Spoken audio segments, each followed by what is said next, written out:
al final se ha convertido en una miniserie en el propósito de exponer ese llamado que entendemos que el Señor ha hecho a casa de oración, que ya hace unos años que Él nos habló y quizás nosotros desde el púlpito pues lo hemos comentado, lo hemos mencionado, pero la verdad es que nunca habíamos profundizado, no nos habíamos puesto a explicar lo que significa cada una de las cosas a los que, o ministerios, por así decir, servicios a los que el Señor nos está retando, ¿no? Entonces, abrimos nuestras Biblias en el Evangelio de Lucas, en el capítulo 4, que están ahí las palabras que Dios le dio a Isaías, que están recogidas también en Isaías y que reflejan, digamos, este llamado, ¿no? Isaías sería 61, ¿vale? Pero Lucas 4, 18. Dice, el Espíritu del Señor está sobre mí, por cuanto me ha ungido para anunciar buenas nuevas a los pobres, me ha enviado a proclamar libertad a los cautivos y dar vista a los ciegos, a poner en libertad a los oprimidos, a pregonar el año del favor del Señor. Habíamos visto ese anunciar esas buenas nuevas a los pobres, poner en libertad a los oprimidos. Hoy quiero centrarme en ese proclamar libertad a los cautivos, Si fuéramos a la profecía a la que se está haciendo referencia aquí en Isaías 61, veríamos que las palabras más exactas son proclamar liberación a los cautivos y libertad a los prisioneros o apertura de cárcel, dice Valera, ¿vale? Dice en Reina Valera, publicar libertad a los cautivos y a los presos, apertura de cárcel. Si este era el ministerio de Jesús, porque dijo que esto era para él, que se encarnaba en él, pero ¿se dedicó Jesús a sacar a los malhechores de las cárceles? ¿Fue esto lo que Jesús hizo cuando estuvo caminando aquí, en esta tierra? No, ¿verdad? No. No, él respetaba como ciudadano las leyes que el gobierno ejercía, ¿no? Para poner a los condenados, aquellas personas que habían cometido algún delito y estaban presas, él lo respetaba, ¿no? Todo esto lo respetaba, ¿no? Él no vino a hacer una revolución, como algunos lo piensan, no lo toman, ¿no? Quizás aquellos que hablan, creo que le llaman el Evangelio de liberación, de la liberación, creo que es. Ellos hablan de esto, ¿no? O sea, un Jesús revolucionario. Pero sabemos, los que hemos leído la palabra, que eso no es así. Entonces, ¿de qué estaba hablando la profecía de Isaías como ministerio de Jesús? Que así como es el de Jesús, entendemos que es el nuestro, ¿vale? Por eso necesitamos saber de qué está hablando. Los lugares de cautividad, las prisiones que se están mencionando en esta profecía, se trata de lugares espirituales, no son lugares físicos, ¿sí? Son cárceles y cautivos espirituales, ¿vale? La realidad es que existe un reino de Dios en el que tiene muchos lugares, que está lleno de lugares deleitosos, ¿sí? El salmista nos habla de esos verdes pastos, de esas aguas caudalosas, ¿no? Frescas. Jesús habló de que iba a hacer morada, es decir, casa para nosotros. Y comentaba en la otra reunión, ¿no? Y yo creo que es así.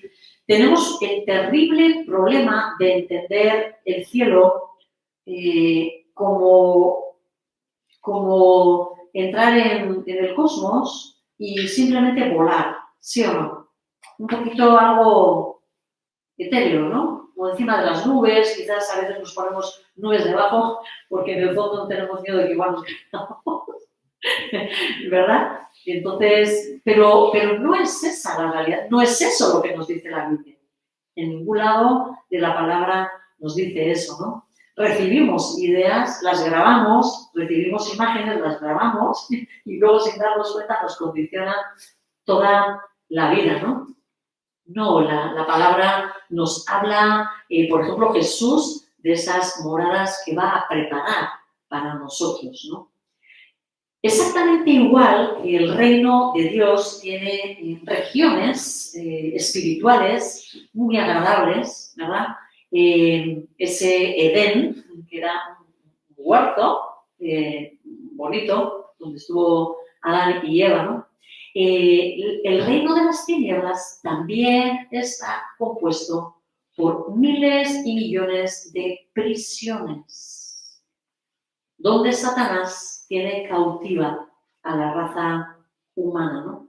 Si leemos en Isaías 42, quiero enfatizar unas palabras que se le dieron a Jesús como Mesías, como siervo sufriente. Isaías 42, voy a leer los versículos solamente 6 y 7, dice: yo el Señor te he llamado en justicia, te he tomado de la mano, yo te formé y te constituí como pacto para el pueblo, como luz a las naciones, para abrir, vuelve aquí a recordar esto mismo, ¿vale? El llamado, los ojos de los ciegos, para librar de la cárcel a los presos y del calabozo a los que habitan en tinieblas. Según Valera, la traducción de Valera, dice los que habitan en casas de prisión.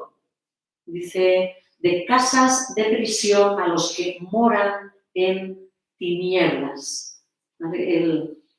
Se ve como más claro, ¿no? Lo que es ese cautiverio. Y intentando yo misma hacer un esfuerzo por entender y colocar todas las cosas que Dios nos está dando últimamente y poder diferenciar, ¿no? ¿Qué es oprimido? ¿Qué es libertad a los oprimidos? ¿Qué es libertad a los cautivos? Miré el término cautivo en el diccionario y miré un poquito en el diccionario bíblico también, ¿vale?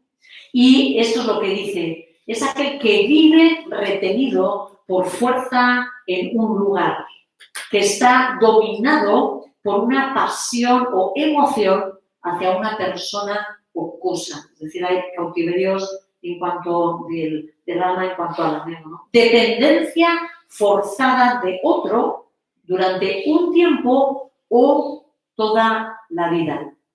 Lo contrario de cautividad es libertad. Y la ruptura de las ataduras de la cautividad es la liberación. Cautivo vendría a ser un sinónimo de prisionero y incluso podríamos traducirlo como esclavo en determinados contextos, ¿no? Todos nosotros hemos sido y hemos vivido como esclavos, como cautivos en el reino de las tinieblas. Dice Pablo, ¿no?, a los Efesios, andando conforme a los poderes de este mundo. No éramos conscientes, pero íbamos siguiendo determinadas reglas y formas, ¿no?, conduciéndonos según el que gobierna las tinieblas, dice. Jesús no solo entregó su vida para perdonar nuestros pecados. Quiero que entendamos esto, ¿vale? Jesús no solo, en su obra en la cruz, no solo muere exclusivamente para perdonar nuestros pecados, ¿no? Cuando nosotros ponemos nuestra fe en esa obra, en esa muerte sustitutoria, sino que Jesús vino también y lo consiguió en esa obra, vino a deshacer las obras del diablo. Todo aquello con lo que él sabía que trabajaba contra la humanidad, también lo vino a deshacer, ¿no? Él vino a poner en libertad al cautivo. derribar la cautividad representó una de las partes más importantes de los sufrimientos y de la victoria de Jesús a través de esa muerte y de esa resurrección. ¿Se entiende esto? No solo vino, esa obra no solamente tiene el poder de perdonar pecados, esa obra tiene mucho más poder, ¿sí? Y uno de ellos es derribar, o sea, todos estos cautiverios, ¿no? Nos da la posibilidad, como dice en Hebreos 2, si vemos en esa epístola a los Hebreos, Hebreos 2, 14 y 15, dice, por tanto, ya que ellos son de carne y hueso, él también compartió esa naturaleza humana para anular mediante la muerte al que tiene el dominio de la muerte, es decir, al diablo, y librar a todos los que por temor a la muerte estaban sometidos a esclavitud durante toda la vida.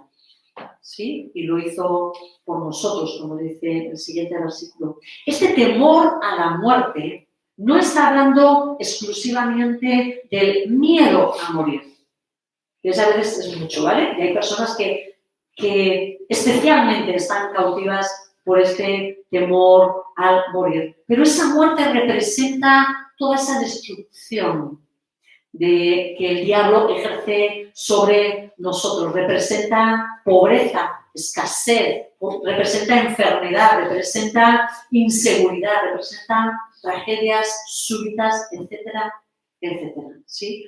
Todas estas cosas controlan y dominan a la mayoría de los seres humanos y, tristemente, incluyendo también a la Iglesia. Jesús, que no debería entrar, pero la Iglesia no está en su sitio. Jesús descendió, dice la palabra, a las partes más bajas de la tierra para quitarle al diablo el poder con que él hace cautivos a los hombres. No estamos hablando solamente de endemoniados, de prostitutas, de drogadictos, de alcohólicos, ¿verdad? Donde decimos, ¡uy, qué claro veo!, ¿no? Que esa persona no puede salir de ahí. Estamos hablando, esto es un asunto de todos los seres humanos, desde los más abatidos hasta los más exitosos. Todos nos vemos implicados en esta situación. Todos son de alguna forma presos de las tinieblas a través del pecado, del temor, del dolor en alguna parte de su alma. ¿Sí? En Efesios 4, versículos 8 al 13, Reina Valera, tengo este texto. Quizás no voy a leer todo, ¿vale? Pero la parte clave. Dice así, Pablo a los Efesios, subiendo a lo alto, está hablando de Jesús después de esa obra, ¿verdad? De haber sido elevado, ¿sí? En esa cruz, muere, ¿verdad? Dice, subiendo a lo alto, llevó cautiva la cautividad y dio dones a los hombres. Y que subió, ¿qué es? Sino que también había descendido primero a las partes más bajas de la tierra. El que descendió, hablando de Jesús principal, él mismo es el que también subió sobre todos los cielos para cumplir todas las cosas. Y él mismo constituyó a unos ciertamente apóstoles, a otros profetas, a otros evangelistas, a otros pastores y maestros. ¿Sí? Y da dones a los hombres para que cada uno, ocupando su lugar, edifique, dice la fe, ¿no? Edifique en esa unidad un varón perfecto, para que nosotros lleguemos a ser un varón perfecto. Entender la cautividad en nuestros días es de gran importancia, ya que de entender esto, de este conocimiento, de este entendimiento, depende el recibir y el desarrollar nuestros dones espirituales. No sé si se entiende esto. Hemos visto en el texto que Jesús dice que primero lleva cautiva la cautividad. ¿Sí? Esa cautividad la toma, la lleva cautiva. Y después entrega dones a los hombres. Es decir, para ser verdaderamente libres y siendo verdaderamente libres de esos cautiverios es lo que nos va a permitir que nosotros recibamos esos dones y nos desarrollemos espiritualmente al punto que Dios quiere. El diablo opera en general haciendo cautivos. Esta es su mayor contribución, hacer cautivos. Establece lazos, establece yugos, establece cadenas de opresión contra los hombres. Y distintas áreas de nuestra vida, de nuestra alma, quedan en cautiverio. El reino de Dios que trajo Jesucristo trae libertad. El reino de Satanás se establece a través de la cautividad. Así es como él, ¿verdad? Hace esclavos, ¿no? O sea, no tiene, como tiene Jesús, siervos que voluntariamente venimos, ¿no? Él lo que tiene son esclavos. Necesita, él siempre imita, ¿vale? Imita todo. Pero él no tiene como tiene Jesús, ¿no? Sus hijos, ¿no? De que en amor le buscan, ¿no? Esto él lo anhela, pero necesita atar y cautivar para conseguir eso. Satanás nos atrapa a través del pecado, del dolor, de la desesperación, de la enfermedad, del temor. De forma que el área que cautiva no se va a desarrollar adecuadamente. Toda persona que ha sufrido un golpe emocional, un trauma, ha padecido el dolor, que alguien le rompiera el corazón, lo más seguro es que se encuentre cautivo en algún área de su vida. Todo aquel que viene de una familia fracturada, de una herencia genética de alguien que ha estado en el ocultismo, hay muchas áreas de ocultismo, no penséis que estoy hablando solo de satanismo, que cuando empezamos a mirar a nuestra genealogía nos encontramos unos cuantos, porque no satanistas, pero hay muchos por ahí, ¿verdad? O derramamiento de sangre, ¿no? Se encuentran también en esta situación. Esa parte de tu vida donde sientes que no has conseguido nunca la victoria, ese atolladero del que no logras salir, tiene que ver con cautividad. Y sabes una cosa, necesitamos reconocerlo para poder salir de él. El dolor en todas sus formas y el miedo son las armas que usa el diablo para hacer pedazos a todos los hombres. Son los instrumentos con los que el imperio de las tinieblas controla y subyuga toda la vida humana que está siendo atrapada en sus garras.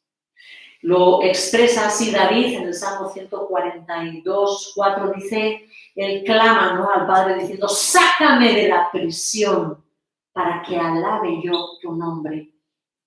Valera dice, saca mi alma de la cárcel para que pueda alabarte, ¿no? Estaba viviendo en angustia David, la persecución de Saúl, era consciente de que su alma estaba cautiva, él no estaba en una cárcel. Saúl no llegó nunca a meterle en una cárcel, pero él sabía que su alma sí lo estaba. Tenía un cautiverio, ¿sí?, que no le estaba permitiendo alabar a Dios. Su adoración había sido robada, bloqueada, ¿sí? David, ese adorador por excelencia que tenemos todos como referencia, ¿no? ¿Verdad? Tantos salmos que por cierto, si los analizamos, reflejan con tanta claridad estas situaciones de cautiverio. Estaba siendo bloqueada. Esto ocurre a muchos de los creyentes. Un domingo adora a la mañana, disfruta de ello, a la tarde se ven nuevamente sumidos en el enojo o en la angustia que no pueden dominar y sienten que no pueden salir de ella. Llevamos vidas muchas veces que parece una montaña rusa, con muchos cambios emocionales, con mucha falta de estabilidad y sentimos que no somos capaces de controlar nuestra vida. En la palabra tenemos el caso de Saúl, quien padeció tantos tormentos espirituales.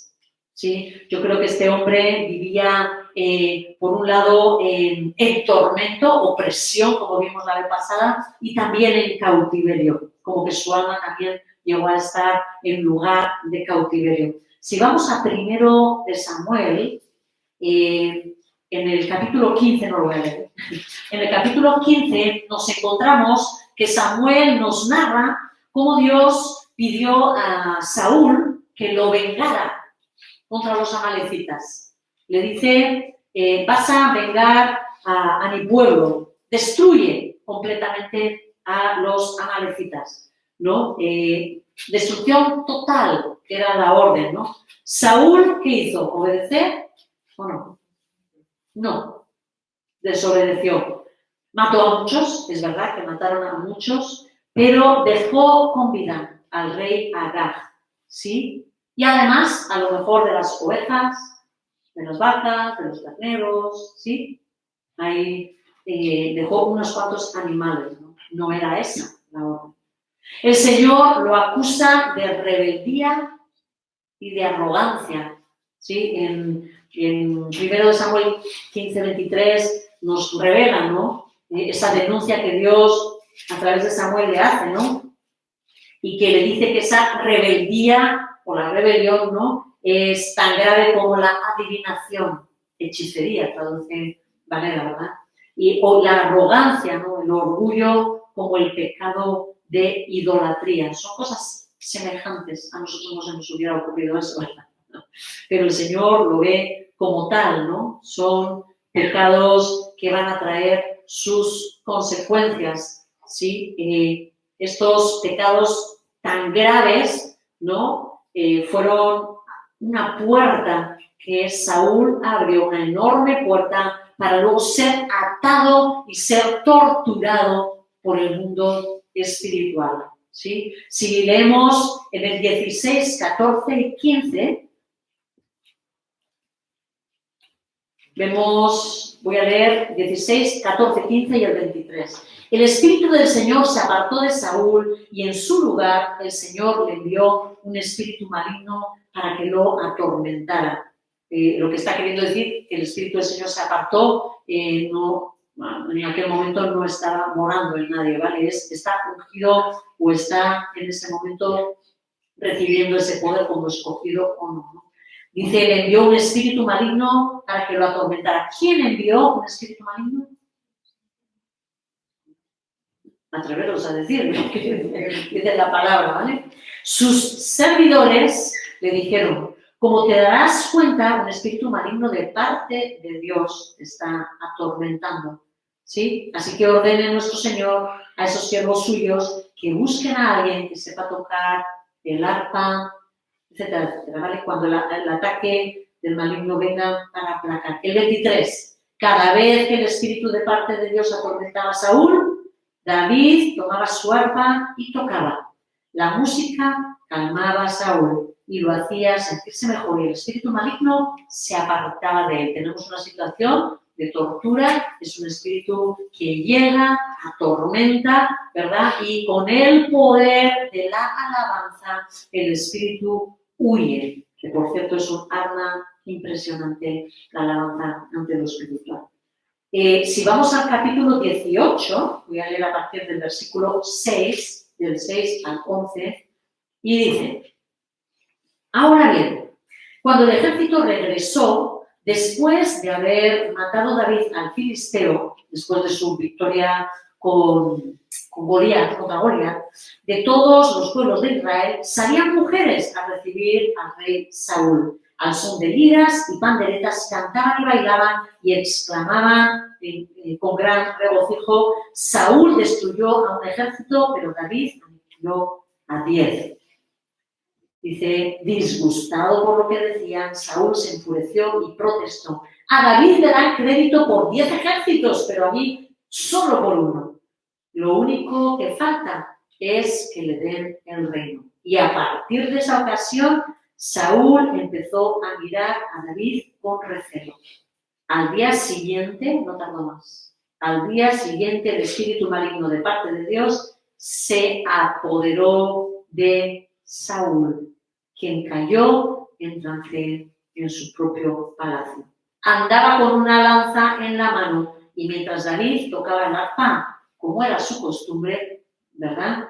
Saúl se la arrojó pensando: a este lo clavo en la pared.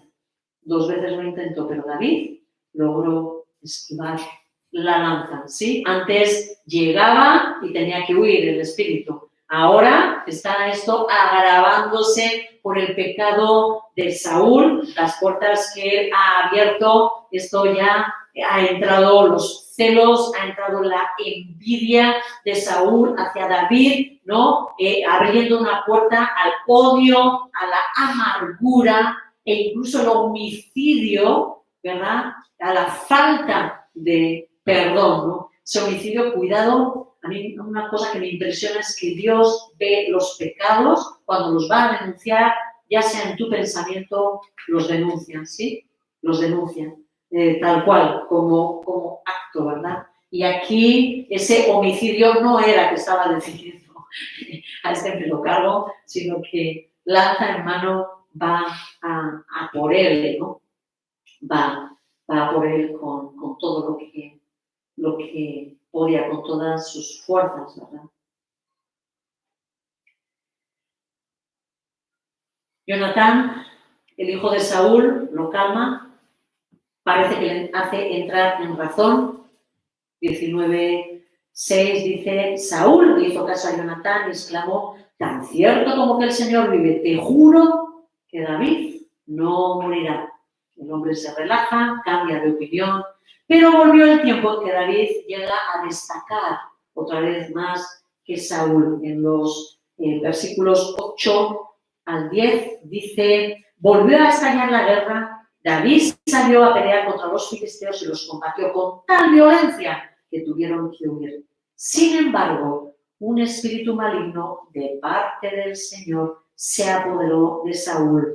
Estaba sentado en el palacio con una lanza en la mano mientras David tocaba el arpa e intentó clavarlo en la pared con la lanza, pero David esquivó el golpe de Saúl, de modo que la lanza quedó clavada en la pared. Esa misma noche David se dio a la fuga.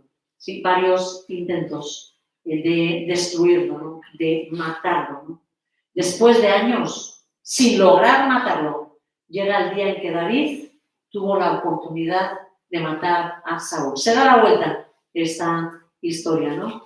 Pero ¿qué hace David? El controlado por el Señor, se sujeta, ¿no? Y habla con Saúl. Capítulo 24, versículo 16. Cuando David terminó de hablar, Saúl le preguntó: David, hijo mío, pero si eres tú quien me habla. Y alzando la voz, se echó a llorar. Y luego dice, ¿no? Que con lo bien que te has portado tú, no te mataré, ta, ta, ta. Arriba, abajo, abajo, arriba. ¿Creéis que no vuelve a intentarlo? No tardó mucho tiempo. Saúl sufría una inestabilidad emocional tremenda. Hoy en día dirían que era un enfermo mental, ¿verdad? Le dirían así y todo se pasa. Pero nosotros sabemos que la puerta al tormento y cautiverio se habían abierto en su vida Con el tiempo, cada vez más espíritus lo controlaban. La falta de perdón, hermanos, la falta de perdón es una causa de cautiverio y de tormento en las personas. Cuando tenemos problemas para perdonar, esto normalmente conlleva y lleva a nuestras almas al lugar de cautiverio.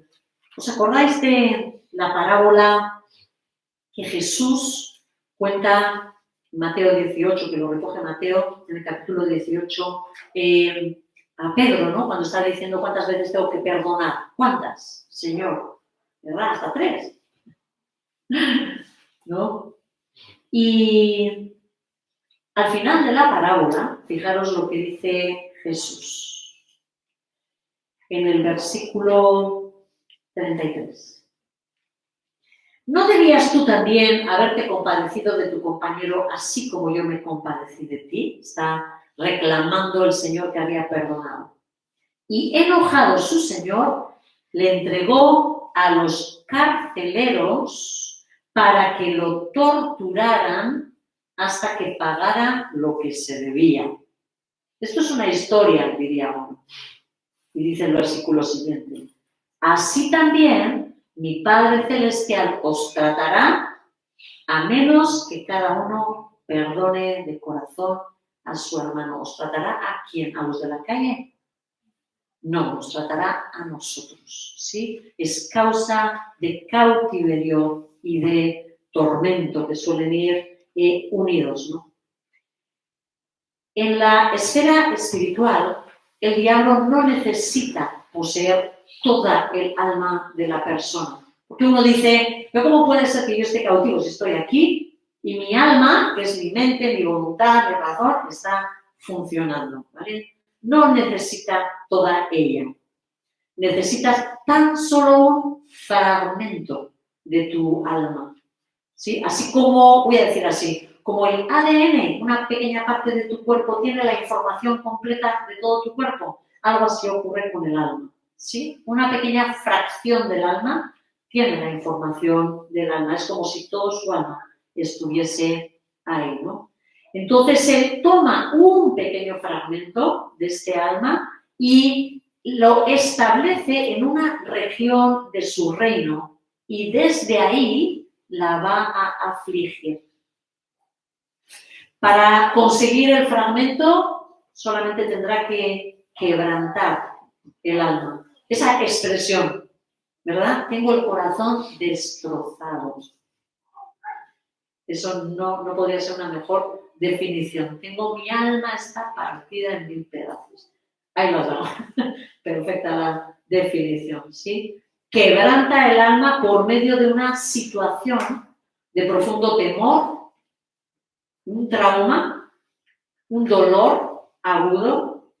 También consigue dividirla por medio de la participación, como hemos dicho antes, en cosas de ocultismo, ¿sí? Que no tiene por qué ser, como he dicho, cosas graves. Graves es grave delante del Señor, de verdad os lo aseguro que lo califica como hechicería, ¿no? Pero ¿cuántas cosas, no? ¿Cuántos conjuros? ¿Cuántas veces que igual en nuestra vieja vida se ha ido y se ha pedido a alguien leerme las cartas o tal, quiero atar a ese hombre, ¿no? Toma lacito rojo, es así. Mira que te voy a quitar los males, te paso el huevo, te llevo los males. ¿Qué creéis que es eso? Es todo ese mundo de ocultismo, ¿sí? Se toman, y hay cosas que las tomarán. Ellos sabrán cómo manejan para atrás y para adelante, ¿no? Nosotros sabemos del nombre de nuestro Señor Jesús, pero ellos, entre ellos mismos, tienen mucho control, ¿vale? Eso es otra de las áreas que da cautiverio a las almas, ¿no? Y por el pecado, ¿no? Hay veces que eres tú quien has participado, que son tus ancestros quien han participado. Pero si te hacen un hechizo, si hay hechizos que caen contra ti, si tú caes en una trampa espiritual que ellos colocan, los brujos colocan para defender sus territorios, también se puede dar este cautiverio. Ezequiel, capítulo 13. Ezequiel, capítulo 13, versículos 20 y 21. Está el Señor haciendo una denuncia. Por tanto, así dice el Señor Omnipotente: estoy contra vuestras hechicerías, con las que atrapáis a la gente como a pájaros. Eso es como una prisión, ¿vale? ¿Dónde se le meten los pájaros? En una jaula, efectivamente. Estoy contra vuestras hechicerías, con las que atrapáis a la gente como a pájaros, pero yo los libraré de vuestros poderes mágicos y los dejaré volar. Rescataré ¿a quién? A mi pueblo. ¿Quién estaba cautivo? A cuenta de las hechicerías que se estaba haciendo dentro del propio pueblo, su pueblo. Rescataré a mi pueblo de esos sortilegios para que dejen de ser presa en vuestras manos. Así sabréis que yo soy el Señor. ¿Sí? Él tiene el poder para sacarnos, ¿no? Hay cautiverios que se producen ya, incluso en el vientre de nuestra madre. Cuando hay deseo de aborto, esto crea un cautiverio para el niño. Cuando la madre sufre gravemente durante el embarazo, se está creando ya una cautividad. Una cautividad. Una vez cautiva esa parte del alma, el enemigo lo que hace es la tiene bajo tormentos, torturas, en base a lo que ese alma ve, siente o escucha en el lugar espiritual. ¿Sí? En ese lugar espiritual se pueden dar mensajes, hay veces que se crean mensajes que torturan a la persona, puede haber palizas físicas o físicas en lo espiritual, ¿vale? Es algo que ocurre en ese mundo. Nosotros lo resentimos porque dice, me he levantado, que no sé si me han dado una paliza, o sea, me he levantado pero más cansado de lo que me he hecho. O sea, siento todo el cuerpo como que me han dado, ¿no lo habéis dicho alguna vez? Bueno, pues lo pensamos, a ver si preguntamos al Padre, ¿vale? O cosas, ¿no? Visuales. A veces hay como tormentos, ¿no? Quizás imágenes a veces de inmoralidad sexual, cosas así, ¿vale? Y eso nos producirá daño e inutilidad en ese área, ¿no? Hay partes de nosotros que no van a funcionar bien. Es como que se vuelven inútiles. No somos capaces de afrontar determinadas situaciones porque nos sentimos atemorizados o desesperados. No controlamos la situación. Sí, hay una sensación de ¿esto qué es? No puedo controlar, lo quiero, pero no puedo controlar. Los traumas, las fobias, el temor profundo a la oscuridad, cosas así, pueden tener que ver con cautiverios. La persona necesita ser liberada de ese lugar y sanar su alma, porque si no, no se podrá desarrollar en su plenitud. Quizás por la gracia de Dios, al conocerle, ¿no? El que no le conoce, imaginaros, por la gracia de Dios, ¿no? Pueda desarrollarse como hasta cierto punto, pero no completamente como Dios quisiera de nosotros, ¿no? Y la persona vivirá teniendo angustias, enfermedades, desgracias, temores, quebrantos, que parecen no tener respuesta en las oraciones. Señor, pero si yo tantas veces te he pedido. Para la liberación se necesita la firme determinación de la voluntad de la persona que está cautiva, normalmente, ¿vale? Por eso es tan importante el ser conscientes. Y la autoridad de nuestro Dios contra esas huestes del mal. Necesitamos entender, hermanos, que cuando la Iglesia se levanta en la autoridad de nuestro Señor Jesús, las puertas del Hades no van a prevalecer contra nosotros, ¿sí? Las puertas del Hades, como veremos, el Hades es un lugar y tiene puertas, ¿sí? Y no van a poder cerrarse ni van a poder prevalecer porque la Iglesia entra para liberarlos y sacar a los que estén allí, ¿verdad? ¿Cuáles pueden ser lugares de cautiverio? Solamente los voy a nombrar por amor a vosotros. La palabra nos habla de muchos lugares. Hay lugares de tinieblas. Leer Salmos, vais a ver tantos lugares de este tipo. ¿Sí? Hay pozos de desesperación. ¿Sí? Dice, pacientemente esperé a Jehová y se inclinó a mí, oyó mi clamor y me hizo sacar del pozo de la desesperación. ¿Sí? Un lugar hondo. Ese lodo cenagoso. Puso mis pies sobre la peña y enderezó mis pasos. Hay pozos de perdición, hay pozos de maldad. Cuando Pedro estaba, ¿os acordáis de este hechicero que se convirtió? Es lo que dice la palabra en Hechos, se convierte y le dice a Pedro, cuando está viendo cómo imparte el Espíritu Santo, que le dice, ¿cuánto? ¿Qué te puedo pagar? ¿Sí? Te lo compro, ¿verdad? Aquel que anda con Satanás sabe que todo tiene un precio, ¿verdad? Así que este pensaba que lo mismo. Dice, venga, ¿cuánto cuesta esto?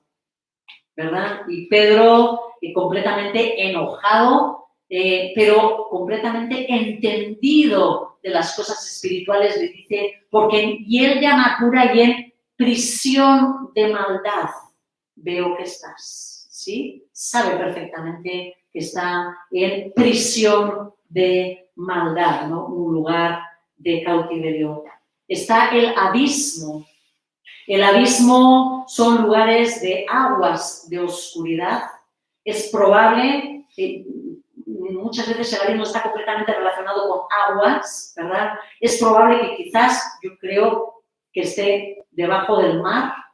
Hay donde hay muchos demonios de agua, como Leviatán, ¿verdad? Ese monstruo, pero es una potestad espiritual, el Leviatán, ¿sí?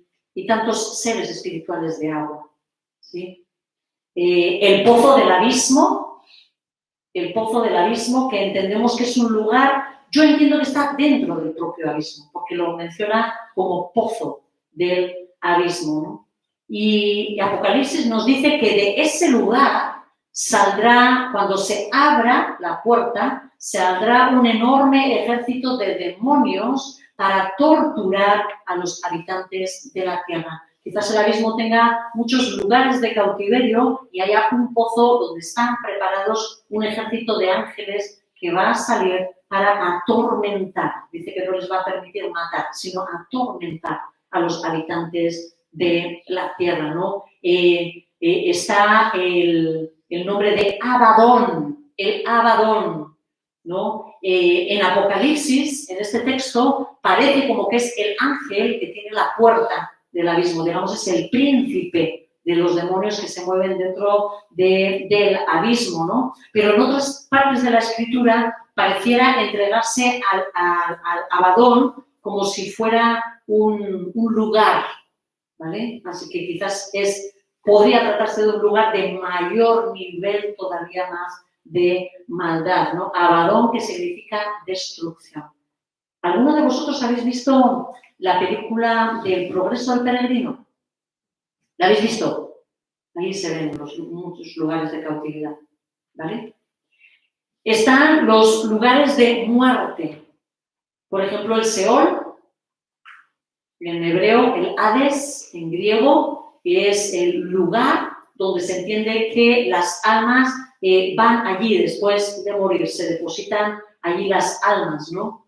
Y cuando termine la historia, cuando todo el mundo sea juzgado, ese Seol, ese Hades, será tomado como lugar de cautiverio que es, y él mismo será arrojado junto con la muerte a otro lugar, ¿sí? En Apocalipsis 20 dice, el mar, que como os estoy diciendo, entendemos que pueda tener que ver con un lugar también de cautiverio, el mar entregó los muertos que había en él. Y la muerte y el Hades entregaron a los muertos que había en ellos, es decir, es un lugar, la muerte es un lugar, el Hades es otro lugar, y fueron juzgados cada uno según sus obras, que son ya los muertos, y dice, y la muerte y el Hades fueron lanzados al lago de fuego, otro lugar.